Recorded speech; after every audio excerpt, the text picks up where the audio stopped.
Él es quien reina con poder,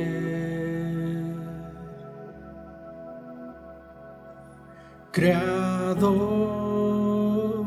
su fama eterna es.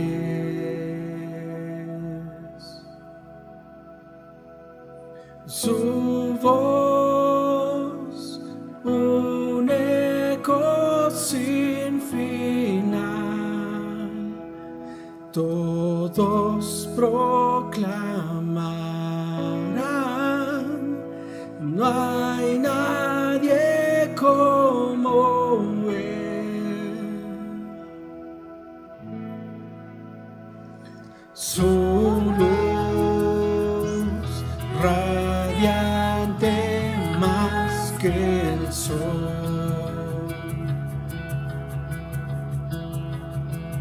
su amor y gracia derramó.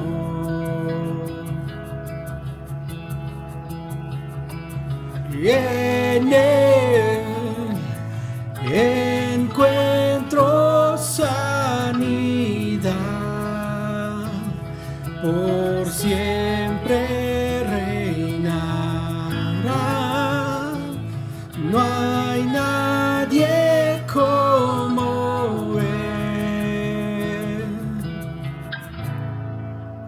Ven a adorar al que resucitó, la luz del mundo que nos rescató. No hay otro nombre igual, no hay otro nombre igual. Cristo nuestro Dios,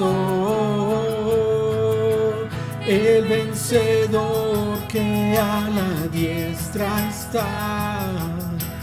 Ante su trono montes caerán.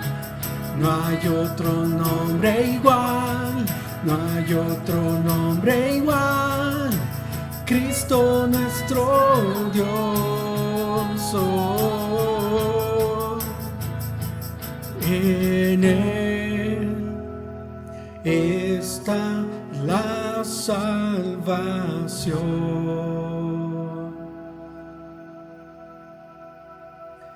La cruz nos muestra su amor.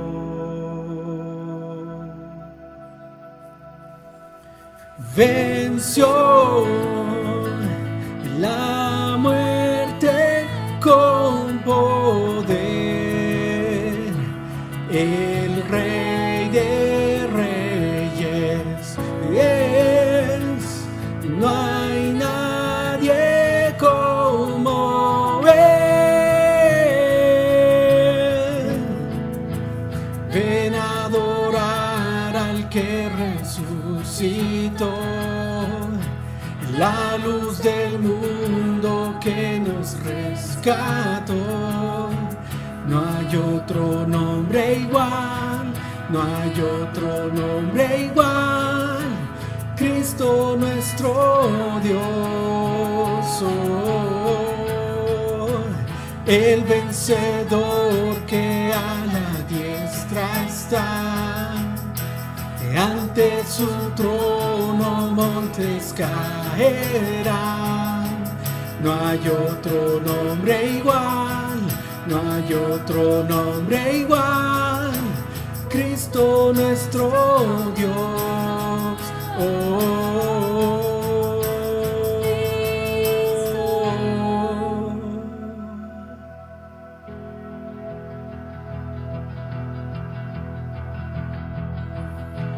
con tu poder se rompen cadenas, cantarán el cielo y la tierra. Santo eres Jesús, santo es tu nombre, Cristo, Cristo, Cristo. Con tu poder se rompen cadenas, cantarán el cielo y la tierra. Santo eres Jesús, santo es tu nombre, Cristo, Cristo, Cristo. Ven a adorar al que resucitó, la luz del mundo que nos rescató. No hay otro nombre igual, no hay otro nombre igual. Cristo nuestro Dios, el vencedor que a la diestra está. Ante su trono montes caerán. No hay otro nombre igual, no hay otro nombre igual, no hay otro nombre igual, no hay otro nombre igual, Cristo.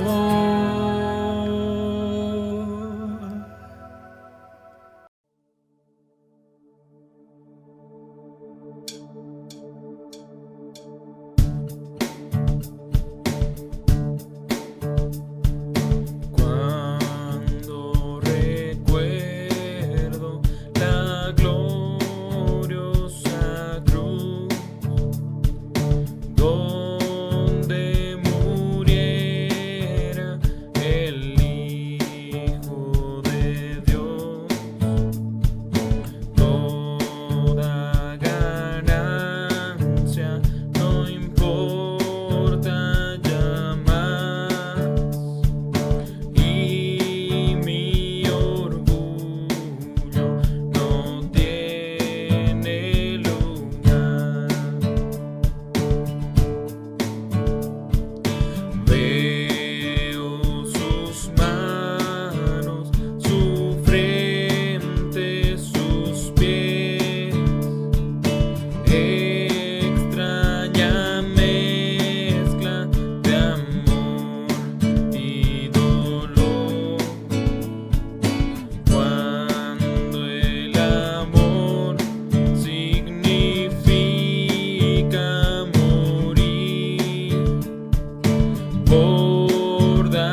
Padre, gracias por tu fidelidad, Señor. Padre, gracias por quien tú eres y todo lo que tú haces a favor nuestro, Señor. Gracias porque en medio de nuestra ausencia de gratitud muchas veces, tú nos sigues bendiciendo, Señor. Padre, gracias porque en medio de nuestra infidelidad tú permaneces siempre fiel. Dios, gracias porque tú eres el Dios soberano que está sobre todas las cosas y controla todas las cosas. Y nada sucede sin que tú lo permitas, Señor. Gracias, Padre, porque en tu soberanía, Señor, tú haces que todo coopere para bien a los que te aman, Señor. Padre, gracias por tus múltiples bondades, por tu enorme generosidad, Señor. Padre, gracias. Señor, gracias porque tú nos convocas en este día para adorarte, Señor, para exaltarte, para reconocer tu gobierno, tu señorío, tu majestad, Señor. Gracias, Padre, porque, Señor, tú no cambias, porque tú eres el mismo, Señor. Padre, te rogamos, nos hables, Señor, nos hables en esta mañana, Padre. De manera particular, tú puedas hablar al corazón de cada una de las personas, Señor, que van a escuchar, que van a ver, Señor, este mensaje, Padre. Entendemos que tu palabra es suficiente, es poderosa, Señor, y cumple el propósito para el cual es enviada, Señor. Gracias, Señor. Glorifícate, Padre. Que tu Espíritu Santo visite cada hogar, Señor, de tal manera que tu presencia sea manifiesta, Señor. Gracias, Padre. En el nombre de Jesús. Amén. Amén. Queridos hermanos, ¿cómo están? Buenos días. Es un gusto otra vez el estar con ustedes por este medio. Este es nuestro 9º domingo usando estos medios para poder reunirnos, los medios que le han placido a Dios usar este tiempo.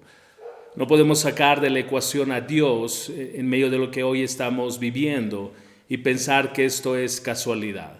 Es Dios habiendo orquestado cada circunstancia para que sus propósitos se cumplan. Y nuestra premisa sigue siendo la misma: que Dios nos libre de salir de esta cuarentena, de este tiempo de estar recluidos en nuestros hogares como hemos entrado. Debe haber algo en nuestros corazones que sea conmovido y transformado delante del Señor. No te permitas salir igual. No te permitas desperdiciar este tiempo sin dejar que la obra del Señor sea en tu vida, sea en tu corazón. Estamos orando por ustedes.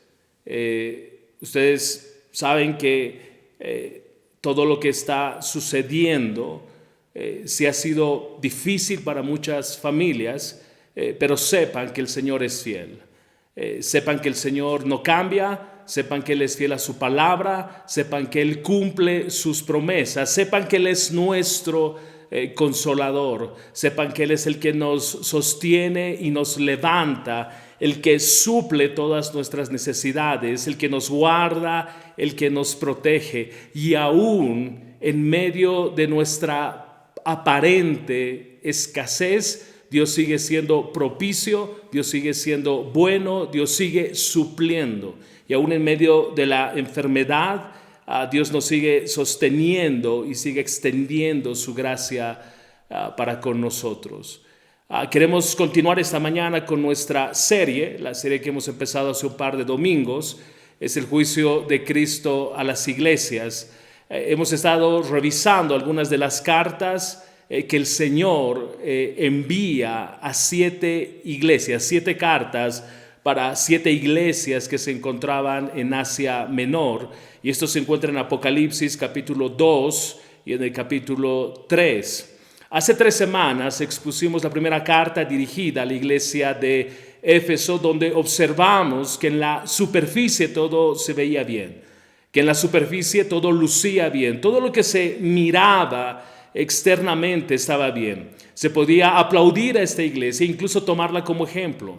Aborrecían lo que Dios aborrecía, pero Dios que mira en lo secreto, que mira en lo íntimo, Dios que no puede ser engañado, Dios que no se deja impresionar por las obras, tiene algo que decir a esta iglesia.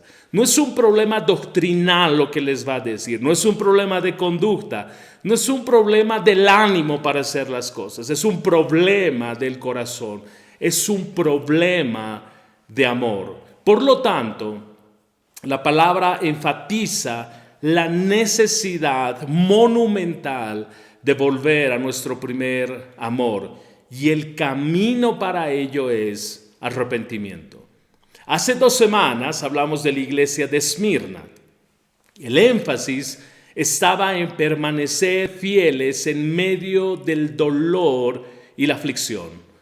Recordamos que cuando más fieles somos al Señor, expresada en una obediencia a su palabra, podemos esperar mayor aflicción. ¿Por qué? Porque la vida que la Escritura demanda es una vida que debe armonizar con las Escrituras. Las Escrituras te demandan un estilo de vida, tu estilo de vida tiene que armonizar con esta palabra, porque esta palabra es inspirada por Dios y esta palabra expresa el carácter, la santidad de Dios y sus demandas para sus hijos en este mundo que relativiza absolutamente todo. Entonces Dios nos decía, sé fiel. Hijo, sé fiel. En medio de la adversidad y del dolor, en medio de las pruebas, en medio de la enfermedad, en medio de la escasez, sé fiel. Además, el Señor añadió en ese mensaje que da la iglesia, no temas. Sé fiel y no temas. No temas porque yo soy el alfa y el omega. No temas porque yo soy el principio y el fin. No temas porque yo estuve muerto, pero ahora estoy vivo. No temas. La semana pasada revisamos la carta escrita a la iglesia de Pérgamo. El énfasis del texto estaba en no comprometer la verdad. En medio de una sociedad idólatra y altamente inmoral, Dios nos dice, no comprometas la verdad. Sostuvimos que la iglesia no debe entrar en concesiones con el mundo, diluyendo la verdad absoluta del Evangelio. Ok, estas 3 cartas para recordar dónde estamos. Y si tú has observado, Dios es más severo con las distintas iglesias. Su severidad y su juicio va creciendo. Y es lo que vamos a mirar a partir de esta carta. Esta carta está dirigida a la iglesia de Tiatira. ¿Por qué no leemos esta porción que se encuentra en Apocalipsis capítulo 2, versículos 18 al, 29? Apocalipsis capítulo 2, versículos 18 al 29. Ok, espero que estés con tu Biblia a la mano. Espero que tengas un cuaderno donde puedas tomar notas de que tú entiendes, Dios te está hablando. Entonces vamos a Apocalipsis capítulo 2 versículos 18 al 29. Dice la palabra: y escribe al ángel de la iglesia en Tiatira, el Hijo de Dios, el que tiene ojos como llama de fuego y pies semejantes al bronce bruñido, dice esto: yo conozco tus obras y amor y fe y servicio y tu paciencia, y que tus obras postreras son más que las primeras. Pero tengo unas pocas cosas contra ti, que toleras que esa mujer Jezabel, que se dice profetiza, enseñe y seduzca a mis siervos a fornicar y a comer cosas sacrificadas a los ídolos. Y le he dado tiempo para que se arrepienta, pero no quiere arrepentirse de su fornicación. He aquí, yo la arrojo en cama y en gran tribulación a los que con ella adulteran, si no se arrepienten de las obras de ella. Y a sus hijos heriré de muerte, Y todas las iglesias sabrán que yo soy el que escudriña la mente y el corazón, y os daré a cada uno según vuestras obras. Pero a vosotros y a los demás que están en Tiatira, a cuantos no tienen esa doctrina y no han conocido lo que ellos llaman las profundidades de Satanás, yo os digo, no os impondré otra carga. Pero lo que tenéis, retenedlo hasta que yo venga. Al que venciere y guardare mis obras hasta el fin, yo le daré autoridad sobre las naciones. Y las regirá con vara de hierro, y serán quebradas como vaso de alfarero, como yo también la he recibido de mi Padre. Y le daré la estrella de la mañana. El que tiene oído, oiga lo que el Espíritu dice a las iglesias. Quiero que miremos la estructura de este pasaje, que es lo que nos va a guiar en esta mañana. Va a ser nuestra ruta, va a ser nuestro mapa. No olvidemos que en las otras cartas Dios revela su carácter y esa revelación armoniza con lo que Él va a decir. Lo otro que hace el Señor es que reconoce aquello que estaba bien en esta iglesia. Dios va a señalar la falta de esta iglesia. Cuarto, Dios va a dar esperanza a los que no toleraron el pecado. Quinto, Dios les va a hacer una promesa. Esa es nuestra estructura, esa va a ser nuestra ruta, ese es el camino por el que vamos a revisar esta porción de la palabra. El Señor Jesucristo ha llamado a su iglesia a ser santa y mantener la pureza al enfrentar el pecado en medio de ella. En realidad, la misma primera instrucción que el Señor da a su iglesia cuando se encontraba con sus discípulos fue sobre la confrontación del pecado. Si tú recuerdas, en Mateo capítulo 18, versículos 15 al 17, Jesús ordenó algo. Mira lo que dice la palabra. Si un creyente peca contra ti, háblale en privado y hazle ver su falta. Si te escucha y confiesa su pecado, has recuperado a esa persona. Pero si no te hace caso, toma a uno o dos contigo y vuelve a hablarle, para que entre 2 o 3 testigos puedan confirmar todo lo que digas. Si aún así la persona se niega a escuchar, lleva el caso ante la iglesia. Luego, si la persona no acepta la decisión de la iglesia, trata a esa persona como a un pagano o como a un corrupto cobrador de impuestos.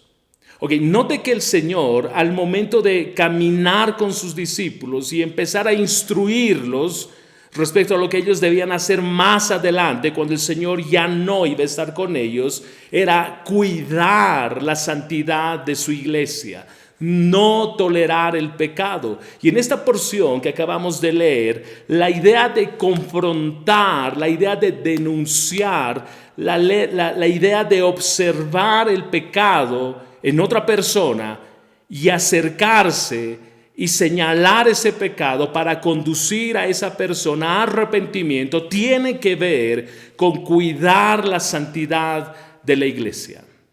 La práctica de la disciplina en la iglesia que Cristo instituyó tiene la finalidad de mostrar una iglesia santa porque Dios es santo. Entonces, Dios siendo santo demanda a su iglesia que camine en santidad. Su cuerpo, tú y yo, somos su iglesia, y Él lo que va a hacer es cuidar la santidad de su iglesia, de sus hijos, y esto tiene que ver con que Dios no va a tolerar el pecado.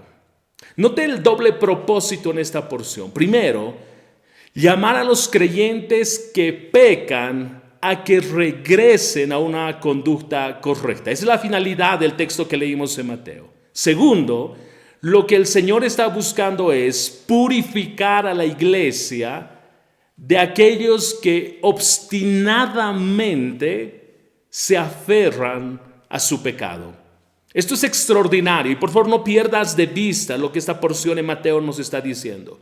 Por un lado, el sentido de cuidar la iglesia, la santidad de la iglesia, quien representa a un Dios que es santo, es que aquellos creyentes que han pecado puedan regresar a una conducta correcta, primero. Y decíamos, segundo, purificar a la iglesia de aquellos que obstinadamente se aferran a su pecado, que no quieren arrepentirse. Tú puedes ir a solas, confrontas y no se arrepiente. Insistes por un tiempo y no se arrepiente. Vas con 2, 3 testigos, con 1 o 2 testigos para confrontar su pecado. La finalidad tiene que ver con que regrese. La finalidad tiene que ver con recuperar a ese hermano, que vuelva a los caminos del Señor.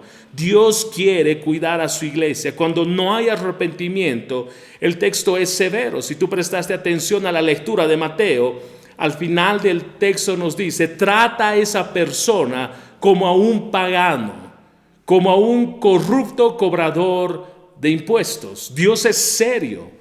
Dios no tolera el pecado. Dios demanda a su iglesia que tampoco lo haga. Mientras el Señor equipaba a sus discípulos y empezaba a dar estas instrucciones, y el Señor luego asciende, los discípulos se concentran en un lugar y empiezan a orar y esperar la promesa del Espíritu Santo, y la iglesia nace el día de Pentecostés. Ahora, esto es interesante porque aún sin Cristo, Cristo ya partió y la iglesia se estaba estableciendo. Usted va a recordar Hechos capítulo 5, versículos 1 al 11, donde es expuesto el pecado de Ananías y Zafira. Lo dramático en esta narración es que ellos pensaron que estaban mintiendo a Pedro o a los apóstoles. Pero la afirmación del texto en Hechos capítulo 5 es que todo pecado es contra Dios. Todo pecado en el contexto de ese pasaje fue hecho contra el Espíritu Santo. No mintieron a hombre, mintieron al Espíritu Santo. Entonces note una vez más que la razón por la que Dios no tolera el pecado es porque el pecado primariamente es cometido contra Dios. Miren lo que pasa en Hechos capítulo 15, versículos 28 al 29. Hechos capítulo 15, versículos 28 al 29. Dice la palabra: pues nos pareció bien al Espíritu Santo y a nosotros no imponer sobre ustedes una carga mayor que estos pocos requisitos. Deben abstenerse de comer alimentos ofrecidos a ídolos, de consumir sangre o la carne de animales estrangulados, y deben abstenerse de la inmoralidad sexual. Si hacen esto, harán bien. Noten la parte que regula en esta porción el comportamiento de los creyentes. Lo que básicamente está diciendo es: un creyente debe guardar y cuidar la santidad de Dios. Por lo tanto, no debe mezclarse, involucrarse en aquello que el mundo hace y es contrario a la santidad de Dios. Miren, al momento de repasar esto, es mi deseo que tú puedas mirar en tu corazón y observar si hay algo que tú estás guardando. Mirar y observar si hay algo que tú estás escondiendo y algo que tú estás tolerando en tu propia vida. Notemos lo que dice 1 Timoteo capítulo 1 versículo 20. 1 Timoteo capítulo 1 versículo 20. Dice: Himeneo y Alejandro, a quienes entregué a Satanás para que aprendan a no blasfemar. Ok, este es Pablo. Pablo está escribiendo a Timoteo. Himeneo y Alejandro empezaron a blasfemar, empezaron a hablar mentiras. Y Pablo no iba a tolerar aquello. Pablo no iba a tolerar a personas que vayan en contra del evangelio, que diluyan el mensaje del evangelio o que usen el evangelio para ellos engrandecerse. Pablo no iba a tolerar esto. La razón Cristo no toleró. La razón, Dios es santo. Observe lo que dice 1 Corintios capítulo 5, versículos 1 al 5. El celo, la preocupación por la pureza de la iglesia. 1 Corintios capítulo 5, versículos 1 al 5. Pablo dice: me cuesta creer lo que me informan acerca de la inmoralidad sexual que hay entre ustedes, algo que ni siquiera los paganos hacen. Me dicen que un hombre de su iglesia vive en pecado con su madrastra. Ustedes están muy orgullosos de sí mismos. En cambio, deberían estar llorando de dolor y vergüenza y echar a ese hombre de la congregación. Aunque no estoy con ustedes en persona, sí lo estoy en el espíritu. Y como si estuviera allí, ya emití mi juicio sobre ese hombre. En el nombre del Señor Jesús, ustedes deben convocar a una reunión de la iglesia. Yo estaré presente en espíritu, dice Pablo, igual que el poder de nuestro Señor. Entonces deben expulsar a ese hombre y entregárselo a Satanás para que su naturaleza pecaminosa sea destruido y él mismo sea salvo el día que el Señor vuelva. Ok, note a quiénes se dirige Pablo. Pablo se está dirigiendo a una iglesia que abundaba en dones. Y si había una iglesia que probablemente mostraba y expresaba y tenía todos los dones y los ministerios, era la iglesia de Corinto. Pero si usted nota esto, en medio de la abundancia de los dones y de la manifestación de la gracia del Señor, esta iglesia estaba pasando por alto el pecado, al punto que había un hombre, un joven, que estaba involucrado sexualmente, dependiendo de la versión que tú mires, con su madrastra. Y la iglesia no decía nada, y la iglesia guardó silencio. Y Pablo empieza el versículo diciendo: me informaron y me cuesta creer. Me cuesta creer porque ustedes, siendo una iglesia que abunda en dones, siendo una iglesia que tiene una manifestación de la obra del Espíritu Santo, toleren pecado. Entonces, una iglesia que puede tener mucho de la gracia del Señor, abundancia en dones, puede ser una iglesia que contradictoriamente, por eso dice Pablo, me cuesta creer, tolera el pecado. Esto es serio. En la segunda epístola que les escribió, Pablo explicó a los corintios qué es aquello que lo motivaba a desear la pureza de la iglesia. Y realmente espero que sea nuestra motivación, la misma motivación de Pablo, espero que sea nuestra motivación para cuidar la pureza de la iglesia. Observa lo que dice Pablo en 2 Corintios capítulo 11, versículo 2. Dice: pues lo celo con el celo de Dios mismo, los prometí como una novia pura a su único esposo, Cristo. Esto es monumental. Lo que Pablo está diciendo es: estoy tan comprometido con el cuidado del cuerpo de Cristo que yo prometí a Cristo que le iba a entregar una novia pura. Querido pastor, líderes, ¿ese es tu compromiso? Estos días estuve revisando esta expresión de Pablo. Si realmente mi compromiso mayor es que cuando el Señor venga y pida cuentas de la iglesia, de las ovejas, de las personas que Él nos entregó, tú y yo podamos decir: Señor, te entrego una novia pura. No sé si esa va a ser tu expresión. No sé si ese es tu compromiso. Si tu compromiso es con el crecimiento de la iglesia, si tu compromiso es con abrir más ministerios, si tu compromiso es obras sociales, no es que esté mal, pero no es la prioridad de las Escrituras. La prioridad de las Escrituras es velar y cuidar la santidad de la iglesia. Y tú y yo como líderes comprometernos con el Señor a presentarle una novia pura para Él. Y esto empieza por nuestras vidas. Esto empieza por integridad en nuestras vidas, por integridad en tu vida, integridad en mi vida. Porque si nosotros no amamos la santidad y la rectitud, ¿cómo podemos enseñar y modelar al pueblo santidad y rectitud? Pablo, escribiendo a los Efesios en el capítulo 5, versículos 25 al 27, hace una analogía. Escucha lo que dice. Para los maridos, eso significa: ame cada uno a su esposa tal como Cristo amó a la iglesia. Él entregó su vida por ella, a fin de hacerla santa y limpia, al lavarla mediante la purificación de la palabra de Dios.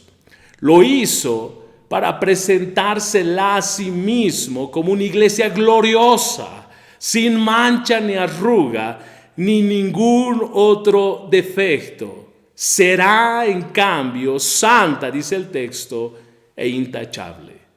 Note el elemento purificador para la iglesia. Note el componente purificador para la iglesia. Pablo lo describe de esta manera. Dice: Él entregó su vida por ella, versículo 26, a fin de hacerla santa y limpia al lavarla. Pablo, ¿cómo hacemos que la iglesia sea santa y limpia? Y Pablo dice: mediante la purificación de la palabra de Dios. Al lavarla, mediante la purificación de la palabra de Dios. El medio que Dios ha escogido, que Dios ha establecido para que su iglesia sea santa y limpia, es la palabra de Dios. No hay otro mecanismo para una vida de santidad. ¿Quieres crecer en santidad? Sumérgete en las Escrituras, bucea en ellas, permanece en ellas, porque esa es la fuente que nos va a llevar a una vida santa y limpia. Dios está comprometido, una vez más, y vas a escuchar repetir esta frase a lo largo de este mensaje. Dios no tolera el pecado. Dios está comprometido con la santidad de su iglesia porque Él es santo. La pregunta para nosotros es: ¿hay algo que nos motive más que la santidad de Dios? ¿Hay algo que nos motive a tolerar el pecado? ¿Hay algo que a ti te motive en tu vida a tolerar el pecado?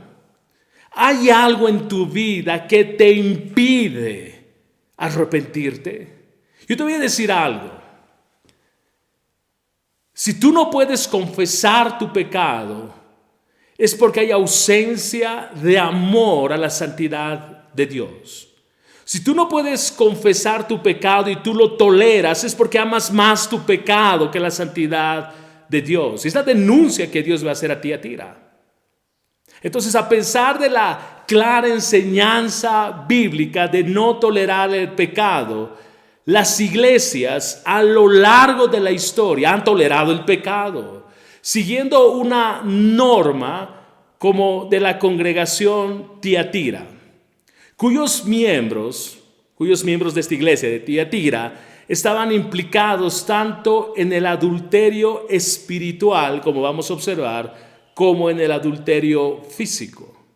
El comentarista Charles Erdman presenta esta perspectiva sobre el lugar de esta carta dirigida a Tiatira en la siguiente expresión. Permíteme leerlo. La carta a la iglesia de Tiatira comienza el segundo grupo de mensajes a las iglesias de Asia Menor. En el primer grupo, la iglesia de Éfeso se caracterizaba por la lealtad a Cristo, pero estaba carente de amor.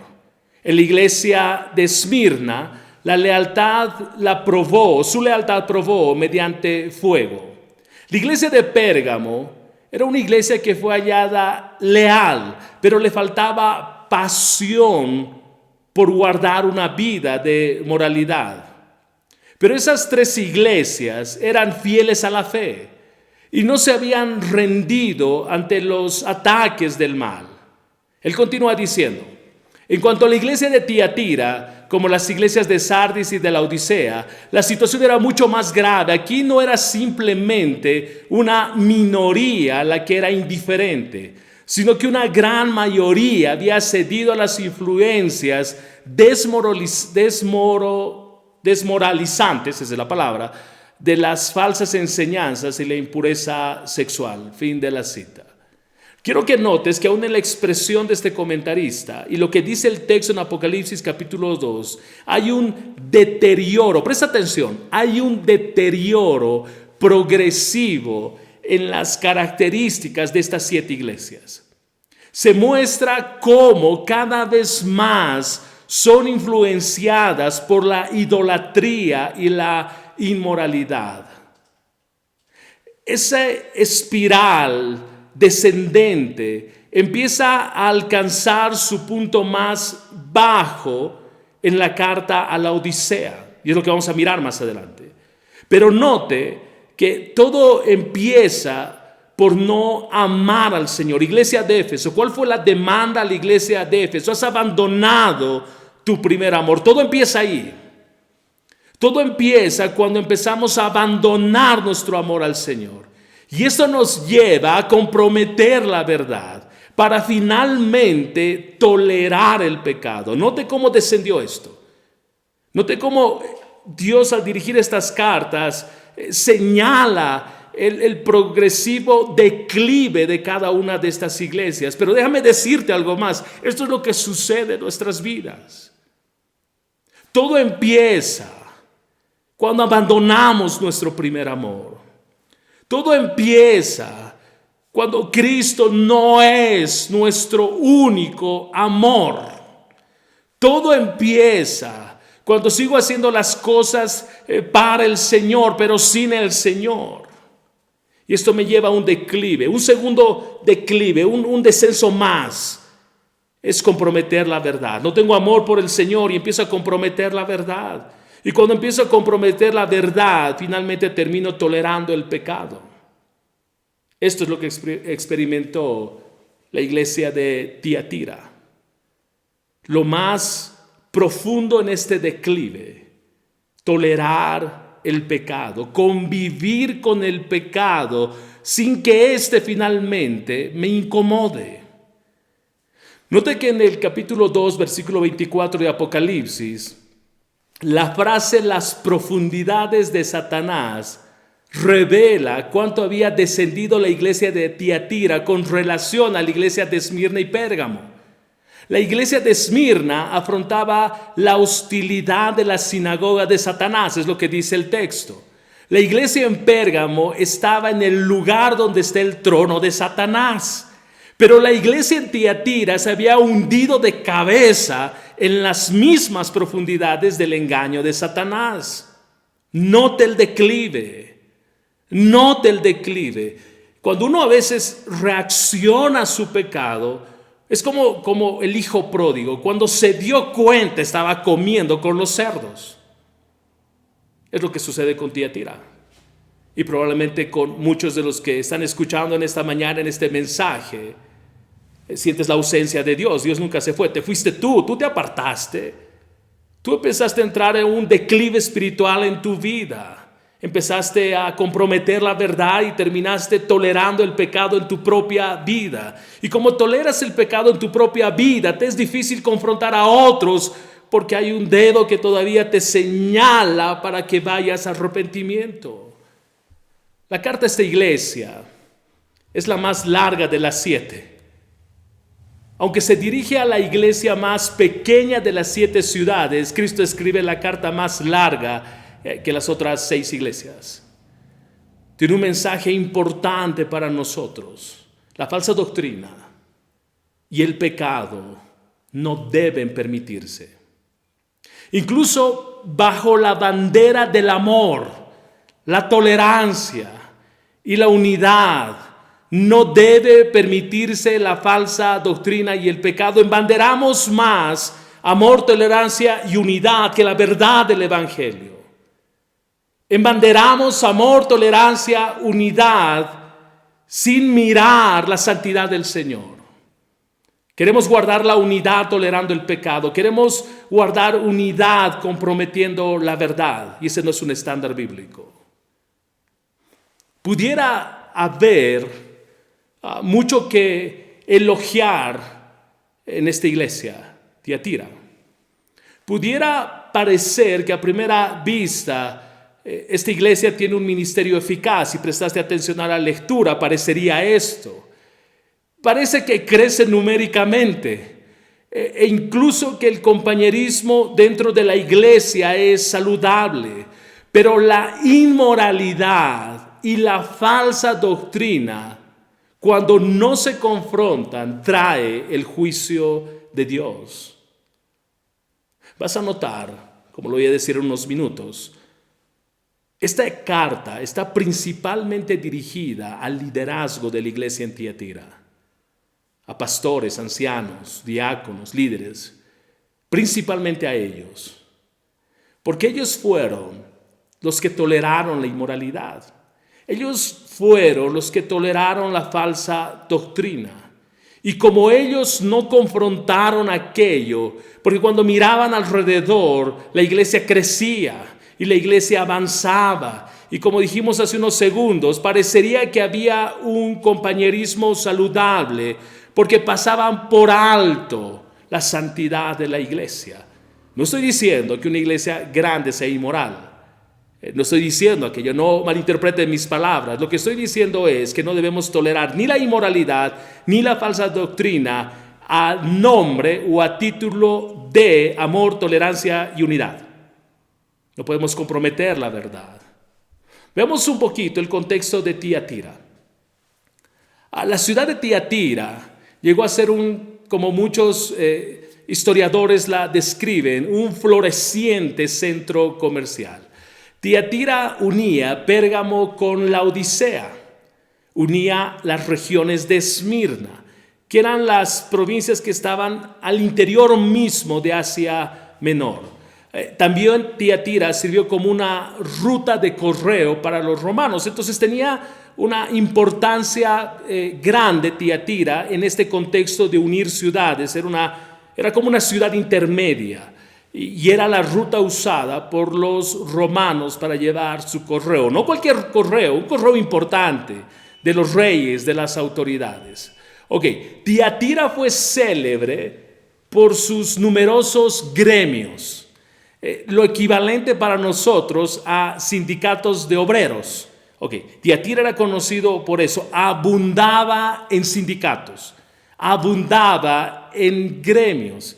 ¿Por qué? Porque la principal industria de Tiatira era la producción de lana, de artículos teñidos, sobre todo de púrpura, teñidos con tintes color púrpura, que se extraía, dice la historia, de las raíces de algunas plantas.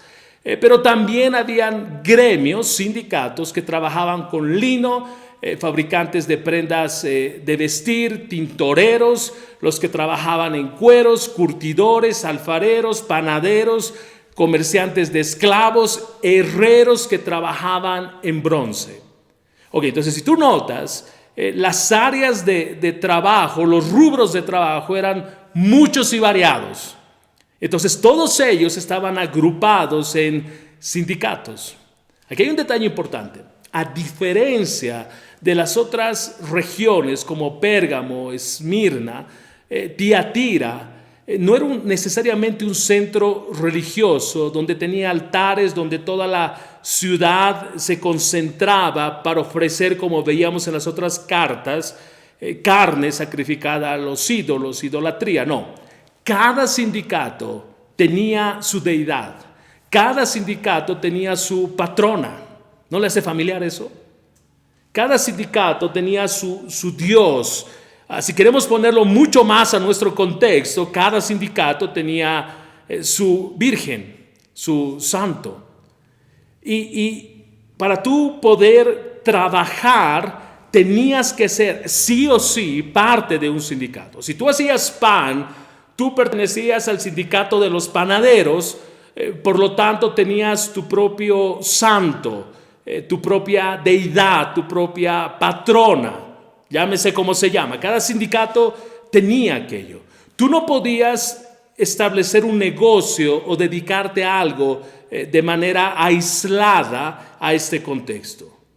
Note lo complejo para los cristianos, que se desempeñaban en estas funciones, en estas actividades, y ellos luchaban porque una vez a la semana, algunos piensan que era cada 2 semanas, pero pensemos que es una vez a la semana, tenían que ir a reunirse con su sindicato y lo que hacían eran 3 cosas. La orden del día, ok, tenemos estos problemas, estos asuntos no están funcionando, pero lo segundo que hacían era empezar a ofrecer carne sacrificada a los ídolos. Lo tercero que hacían era que todas estas reuniones terminaban en inmoralidad sexual. Ese es el contexto de Tiatira. La iglesia de Tiatira está establecida en ese lugar. Entonces note la presión de tener que ir a la reunión del sindicato y la exigencia de tener que adorar a la patrona de ese sindicato. No era sencillo.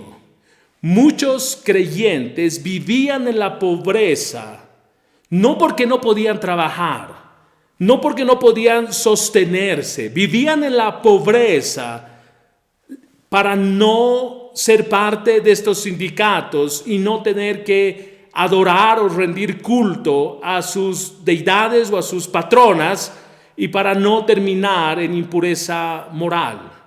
Ese era el costo que tenía que pagar muchos de los miembros de esta iglesia en Tiatira. La pregunta para nosotros es, 2020, ¿cuál es el precio que tú pagas? ¿Cuál es el precio que tú pagas para guardar santidad, para guardar integridad, para guardar rectitud? O son como esas fechas, ya pasaron, pero solo permíteme mencionarlas. El día de los compadres, el día de las comadres, carnavales, lo que tú quieras, la fiesta de los sindicatos, y tú y yo por vivir en Latinoamérica estamos familiarizados con esto, recorriendo calles y calles y calles, haciendo pasear a la patrona, pero luego esto que parece una devoción que mostraría cierta fidelidad y lealtad termina en borrachera y también seguramente en inmoralidad sexual. ¿Cómo tú te abstienes de aquello? ¿Cómo tú tienes un estándar mayor que estás dispuesto a preservar santidad y cuidar el testimonio de la iglesia, aun si el costo es perder tu trabajo, como pasaba con la gente de Tiatira? Solo quiero que pienses en esto. Hay un precio que pagar por la santidad del Señor. Hay un precio que pagar. Mire cómo Dios revela su carácter. Y en esa revelación más bien, cómo armoniza con lo que Dios está hablando a esta iglesia. Mira el versículo 18. Escribe esta carta al ángel de la iglesia de Tiatira. Apocalipsis capítulo 2, versículo 18. Escribe esta carta al ángel de la iglesia de Tiatira. Este es el mensaje del Hijo de Dios, el que tiene los ojos como llamas de fuego y los pies como bronce pulido. Recuerda que había un sindicato que se dedicaba a trabajar en bronce. Nota cómo Dios al mostrar su carácter les habla de cosas que ellos conocían. El título de Hijo de Dios y las 2 frases descriptivas que son tomadas de la visión que tiene Juan de Cristo en Apocalipsis 1, 12, 17 es la misma que él está usando. Hablan de su señorío, hablan de quién Él es. Pero note que en esta expresión, el Hijo de Dios, es la única vez en estas cartas que Él hace referencia a esto. Él está escogiendo dar a conocer este título que centra toda su soberanía en su papel y en su rol de juez divino. Hijo de Dios, destaca su deidad, destaca su gobierno, destaca su autoridad. Él les va a decir: yo soy quien juzga a las naciones, Yo soy el que va a emitir una sentencia. Yo soy el Hijo de Dios. Ahora bien, Él se ha manifestado en muchos momentos como el Hijo del Hombre, ¿no es cierto? En varias de las cartas que hemos visto, Él se ha manifestado como el Hijo del Hombre. De hecho, al iniciar Apocalipsis capítulo 1, se identifica con ese título. Y ese título habla de su humillación, habla de su compasiva identificación con los creyentes como el fiel, misericordioso sumo sacerdote. Él ofrece consuelo, porque es como que Jesús estuviese diciendo: me identifico con tu dolor, soy tu fiel sumo sacerdote, me identifico con la persecución que estás sufriendo, porque yo soy tu fiel sumo sacerdote. Pero cuando se dirige a esta iglesia, Él no lo hace de esa manera. Cuando Él se dirige a esta iglesia, Él se identifica, decíamos, como Jesús, como el Hijo de Dios.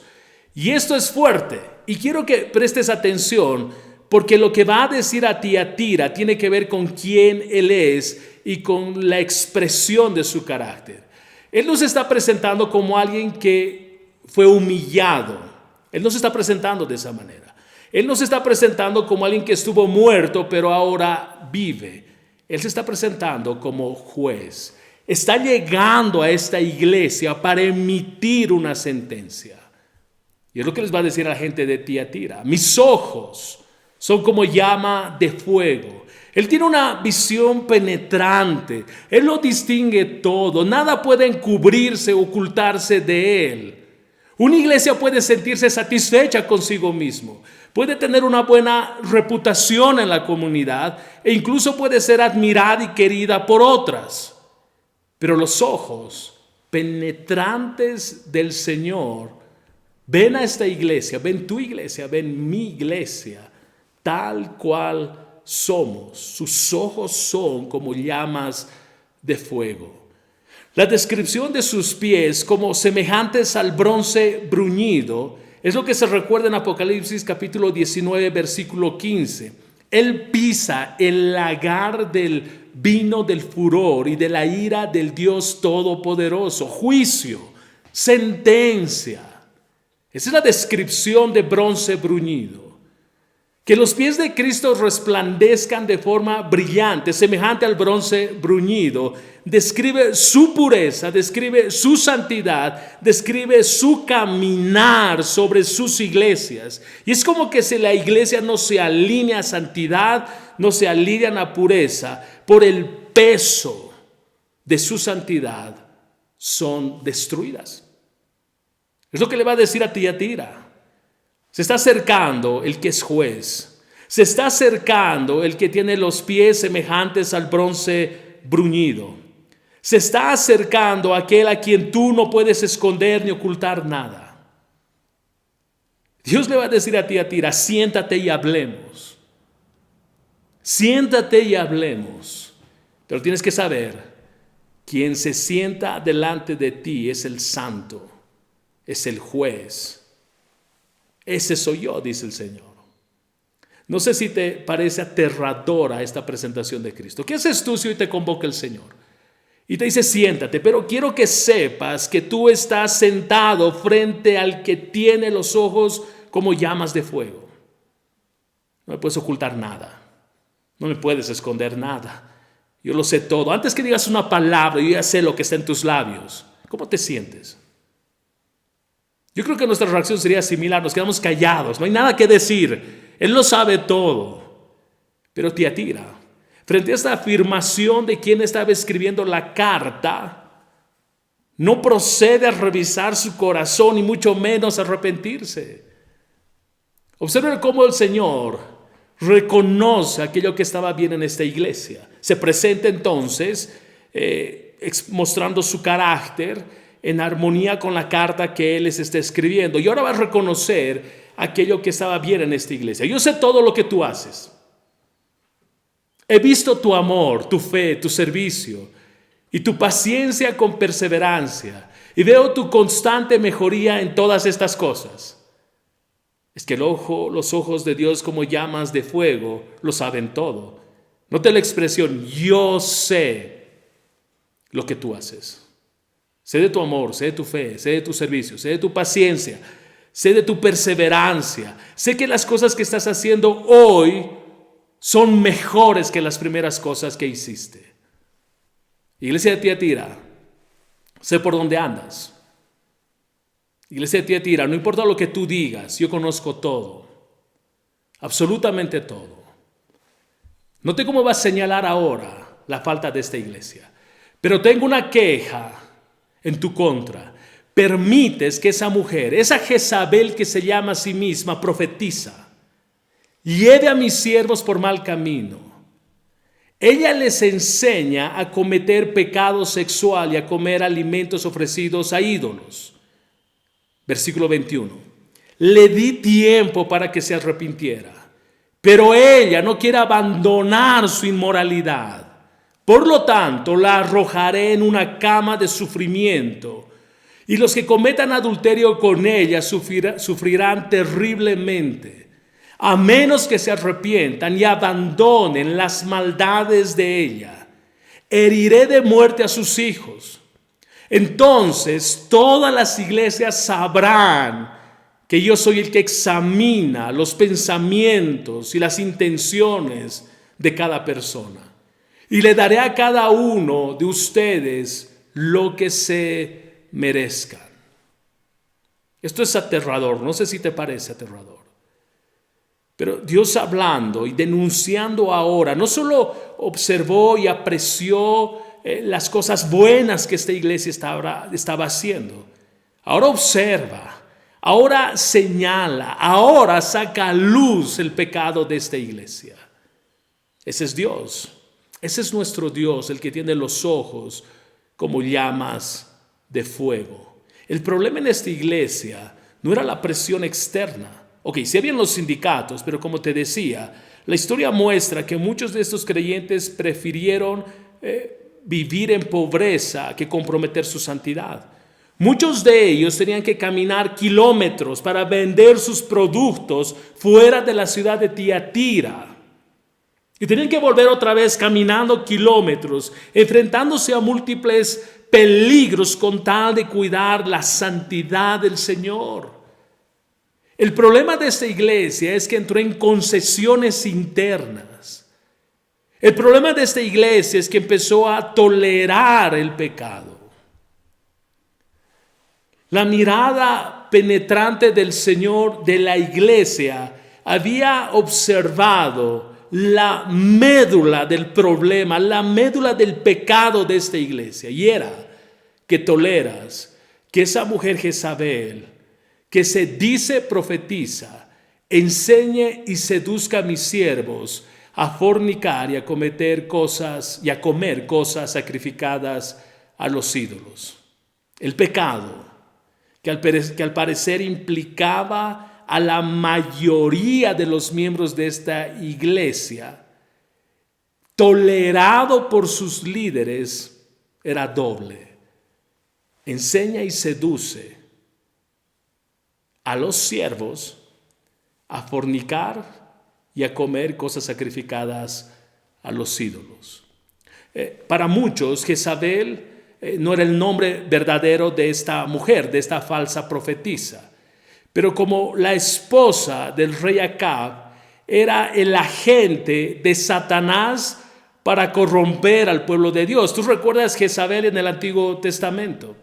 Ok, por si lo olvidaste y me acompañas en tu Biblia, Primera de Reyes capítulo 16 versículos 30 al 31. Primera de Reyes capítulo 16 versículos 30 al 31. Esta mujer es indescriptiblemente perversa. Nota esta porción. Y Acab, hijo de Omri, hizo lo malo ante los ojos de Jehová, más que todos los que reinaron antes de él, porque le fue ligera cosa andar en los pecados de Jeroboam, hijo de Nabat. Y tomó por mujer a Jezabel, hija de Edbaal, rey de los Sidonios, y fue y sirvió a Baal y lo adoró. Noten lo que está pasando. Si tú lees todo el contexto, este rey Acab era un rey perverso. De toda su línea genealógica, él era el más perverso, el más malo. Pero el texto nos dice que aún la peor maldad que cometió fue casarse con Jezabel. Gracias a esa unión, entre comillas, gracias a esa unión, la influencia de Jezabel fue tan grande que en un sentido se institucionalizó la adoración a Baal en Israel. Note lo que provocó esta mujer. Y la adoración a Baal consistía en dos cosas básicamente. Primero, comer carne sacrificada a los ídolos. Segundo, inmoralidad sexual. Ahora, tú vas a Tiatira. ¿Cuál fue los pecados a los que empujó esta profetisa al pueblo de Dios, a la iglesia en Tiatira? A comer sangre sacrificada a los ídolos y a cometer inmoralidad sexual. Uno puede decir hoy, pero espérate, 2020 nadie come carne sacrificada a los ídolos. Sí es cierto, nadie come en este sentido. Pero te invito a escuchar el mensaje de la semana pasada. Te invito a que puedas revisar la carta que fue enviada a la iglesia de Esmirna. Y tú vas a notar que aunque hoy no comemos sangre sacrificada a los ídolos, hoy participamos, ¿no es cierto? Hoy participamos de actividades que no honran el carácter y la santidad de Dios. Hoy participamos y se van a lugares donde Dios no es honrado, donde Dios no es sacrificado. Participación, ese es el término, participar. Entonces lo que sucedió en el Antiguo Testamento con Jezabel no es distinto a lo que sucede en la iglesia de Tiatira muchos cientos de años después, y no es distinto a lo que sucede hoy 2020 con la iglesia, con mucha de la iglesia del Señor, que se tolera el pecado sexual, que se pasa por alto el pecado, que no se confronta y que se toma a la ligera que creyentes puedan participar de actividades donde Dios no es honrado. Tú puedes llamarle legalismo. ¿Sabes cómo le llama la palabra? Santidad. Esta es de enorme diferencia. Para algunos decir no a esto es legalismo. No, todo lo que la palabra dice no tiene un carácter detrás de aquello y es santidad. Entonces, al igual que su homóloga en el Antiguo Testamento, esta mujer en Tiatira, que falsamente se decía ella misma se puso el título de profetisa, condujo a la iglesia en varias enseñanzas. Permíteme mencionarte algunas de ellas. El espíritu es bueno, la carne es mala. Es lo que enseñaba esta mujer. Como Dios está interesado solo en el espíritu, no importa lo que hagas con tu cuerpo, Dios mira tu corazón. De esa forma, según Jezabel, no importa si los cristianos fornican o comen cosas sacrificadas a los ídolos. Eso hace tu cuerpo, pero no se involucra tu vida espiritual. Ella incluso pudo haber adoptado un punto de vista torcido de la gracia de Dios, sosteniendo la idea de que no importa si el cristiano peca, ya que Dios misericordiosamente lo perdonará. Tal vez ella también alentó a los cristianos a experimentar las profundidades de Satanás para que pudieran ser mejores testigos a los inconversos. Esa frase de, oye, imagínate la iglesia de Tiatira con estas enseñanzas, pero tú anda a tu sindicato tranquilo, mano. Participa de las reuniones en tu sindicato, no te hagas ningún problema, porque si no vas, ¿quién va a ganar esa gente? ¿Quién les va a proclamar el evangelio? Claro, como que mientras sacrificaban carne a los ídolos, tú ibas a estar hablando del evangelio, y mientras había inmoralidad sexual, tú ibas a estar proclamando las verdades del reino. Este es el pensamiento de Jezabel, de esta mujer descrita en Apocalipsis capítulo 2, de esta mujer descrita en el Antiguo Testamento. Tu cuerpo es el que ha adulterado, pero tu corazón ama a tu esposa. Tu cuerpo es el que ha cometido pecado, pero Dios, que es tan misericordioso, te va a seguir perdonando. Dios dice basta, mi gracia no es para ser abusada. Y es como se acerca a la iglesia de Tiatira. A la iglesia de Tiatira le está diciendo basta, suficiente. Pero noten que Dios, en medio de denunciar el pecado, les da tiempo para que se arrepientan. No importa cuál haya sido el contenido específico de la falsa enseñanza de esta mujer, lo que sí provocó es que condujo a la mayoría de los creyentes en Tiatira, los llevó, los condujo hacia la mentira y el error, los alejó de la verdad y de la justicia. Misericordiosamente el Señor le había dado, a mí me llama la atención cuando leo esta porción de la palabra, porque el Señor le da a esta falsa profetisa de Tiatira tiempo para que se arrepintiera. ¿No es nuestro Dios extraordinario? ¿No es nuestro Dios tan fiel y misericordioso y lleno de bondad, que aunque estamos enterrados en el pecado y estamos enlodados, estamos comiendo con los cerdos, por tomar la historia del hijo pródigo, Dios no viene en un solo momento y da la sentencia? Podría hacerlo, Él es el Dios soberano. Pero lo que hace aún con esta mujer Jezabel, que trajo tanto daño a la iglesia de Tiatira, la palabra nos dice que le da tiempo para que se arrepienta. Pero esta mujer, a la luz de Juan 3:19, esta mujer amó más las tinieblas que la luz. No quiso arrepentirse de su fornicación. Si hay algo que la Biblia revela, y yo lo he aprendido en mi propia vida, antes de Dios disciplinarnos, viene advirtiéndonos y nos da tiempo. Y nos da, no viene y te dice 48 horas, 24, mi hijo 5, 4, no. Él nos habla, usa personas, usa su palabra, la convicción de su Espíritu Santo, y Dios tiene paciencia. Dios tiene paciencia, Dios señaló el pecado y somos conscientes. Tú no puedes decir que no eres consciente, yo no puedo decir que no soy consciente, pero en medio de esta revelación de la falta en nuestro corazón, antes de Dios disciplinarnos, viene advirtiéndonos. Antes de caer su disciplina, nos advierte. ¿Por qué nos advierte? Porque Él quiere que nos arrepintamos de lo que hemos hecho. Incluso esto Dios hace con los incrédulos. Piensa en Noé. Yo quiero que fabriques un arca, le dice a Noé. Le toma 120 años.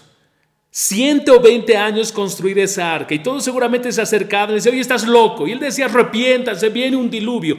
120 años, la misericordia de Dios extendiéndose para que la gente se arrepienta. ¿Y sabe qué pasó? No se arrepintieron. David, después de que pecó, Dios tuvo paciencia con él antes de disciplinarlo.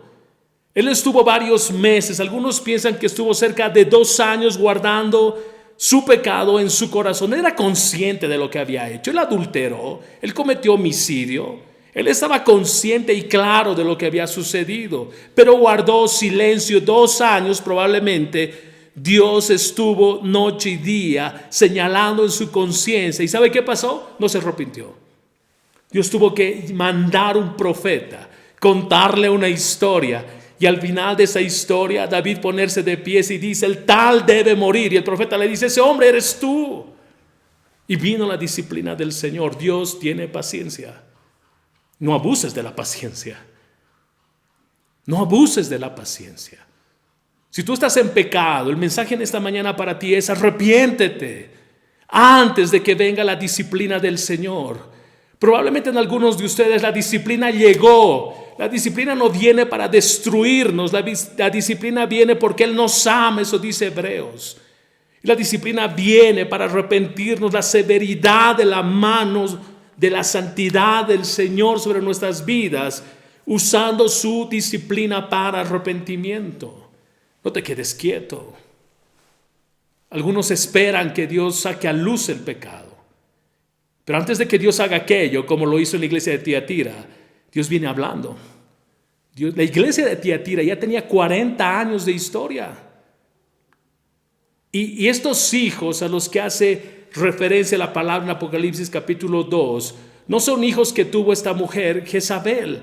Son como sus discípulos. Son como sus discípulos de ellos, de ella que caminaron en ese mismo terreno. Entonces esta disciplina del Señor para esta mujer Jezabel es que yo la arrojo en cama. Y no la arrojó para que descanse. La arrojó en cama. Algunos comentaristas dicen que el acto de disciplina fue probablemente una enfermedad que la condujo a muerte.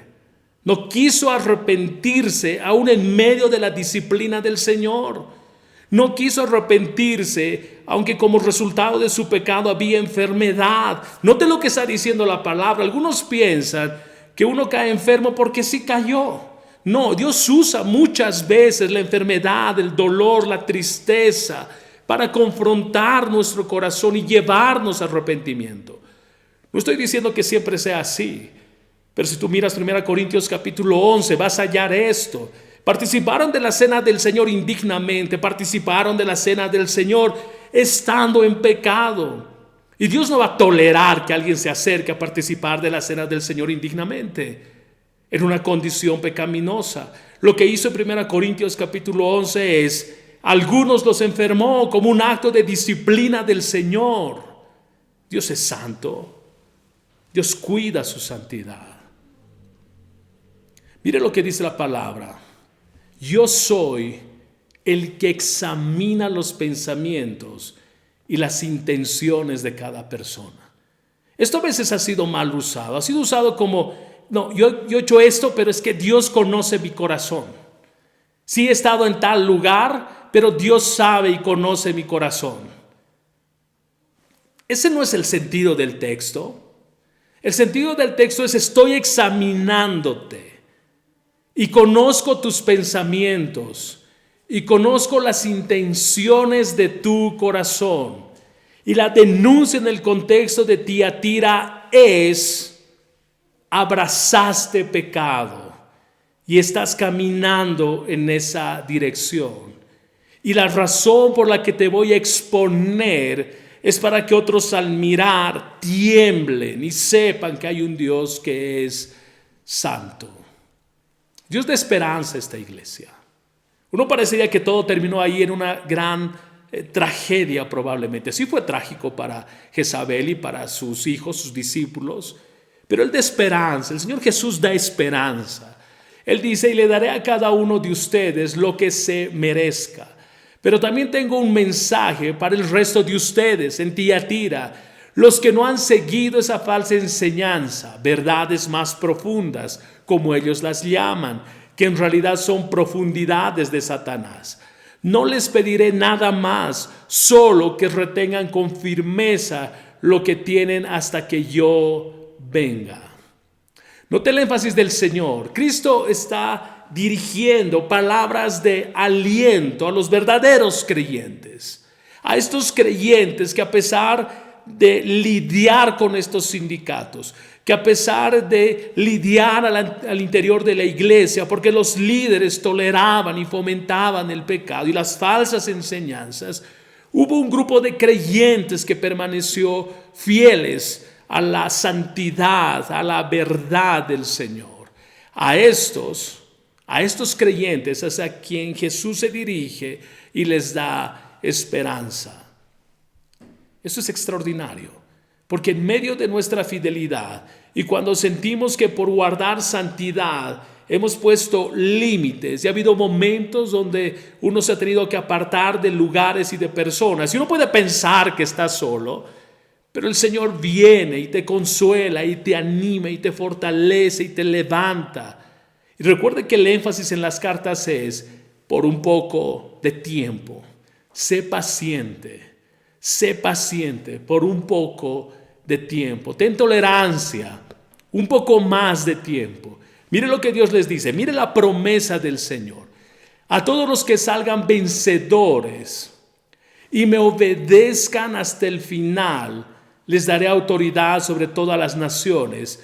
Gobernarán las naciones con vara de hierro y las harán pedazos como si fueran ollas de barro. Tendrán la misma autoridad que yo recibí de mi Padre, y también les daré la estrella de la mañana. Todo el que tenga oídos para oír debe escuchar al Espíritu y entender lo que Él dice a las iglesias. Al que venciere, al que guarde las obras de Cristo, Al que se mantenga fiel, Él dará primero autoridad sobre las naciones, que es la idea de Salmos capítulo 2, versículos 7 al 9. En su reino venidero, en la participación de su reino mileniario, Él va a entregar autoridad a aquellos que fueron fieles a Cristo. Lo segundo que Él va a hacer es que Él promete a sus fieles seguidores la estrella de la mañana. Esto no es como una estrellita que te ponen en la frente. Esta es la promesa de que los creyentes reflejarán la gloria de Dios. Sus palabras finales, las palabras finales del Señor es: el que tiene oído, oiga lo que el Espíritu dice a las iglesias. Y hay por lo menos tres cosas en esto. Primero, esta carta revela la gravedad de practicar y tolerar el pecado. Y lo peor, creo, es que no hay arrepentimiento. ¿Sabes qué está mal? Todos te lo dicen. Todos observan. Y Dios te habla de distintas formas, distintas maneras, señalando tu pecado, pero tú no te arrepientes. La palabra para ti es: Dios está cerca, su disciplina está cerca, arrepiéntete. Segundo, los verdaderos cristianos se identifican por un modelo de obediencia y fidelidad a la palabra. Esa debe ser nuestra carta de presentación. Un modelo, una vida que obedece al Señor, que se esfuerza. No perfección, pero sí la determinación de vivir en fidelidad y santidad al Señor. Tercero, la promesa misericordiosa de Dios a los suyos. Es que a pesar de las luchas contra el pecado, a pesar de tus debilidades, a pesar de enfermedades, dolor, tristeza, frustraciones, vas a experimentar toda la plenitud de Cristo cuando Él venga. Esto que vives hoy es temporal, esto que vives hoy es circunstancial, pero lo que te espera, lo que nos espera es una eternidad con Él, disfrutando de nuestro Señor. Yo sé que nuestra mente no alcanza a dibujar la palabra eternidad, pero eternidad es que nunca va a terminar permanecer con Él. Nuestra vida es temporal. El Señor dice: ten paciencia, esfuérzate, sé fiel, no cedas. La demanda a la iglesia de Tiatira es que preste atención y que se arrepienta. No lo hicieron. En los años la iglesia desapareció.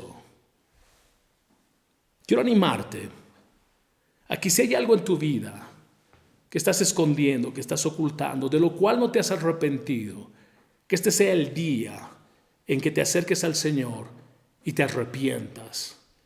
Porque créeme, si no lo haces, la disciplina del Señor va a llegar. Vamos a orar. Padre, gracias por tu palabra,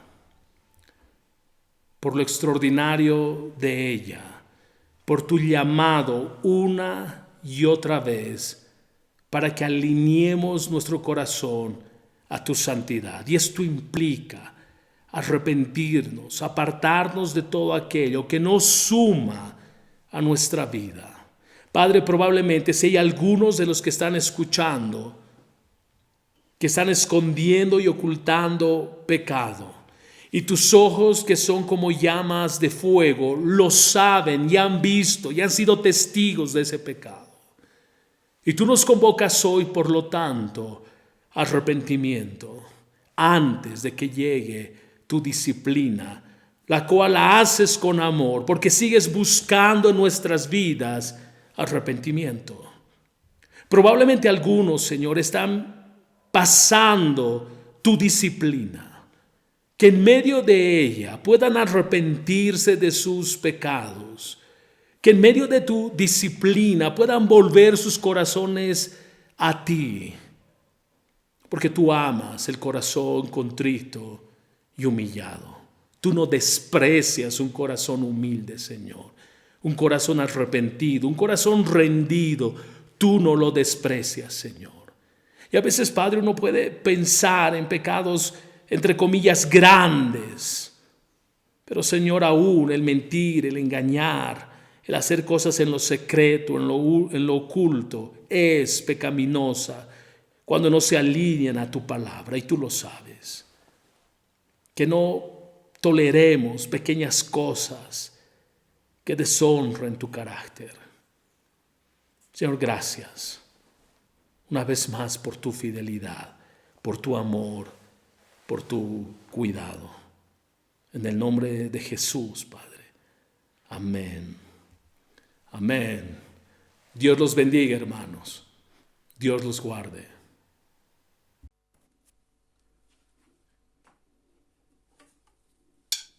Dos, tres, cuatro.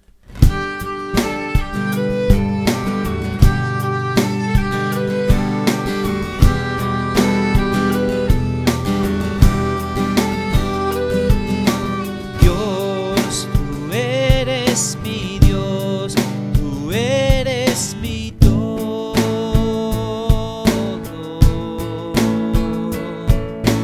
Y siempre cantaré de tu majestad.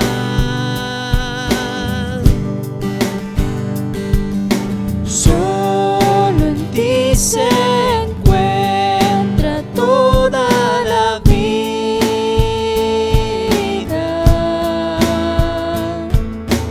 Tú eres el Señor de la creación.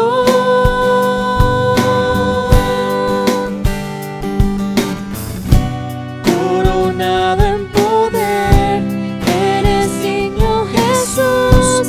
Toda lengua confiesa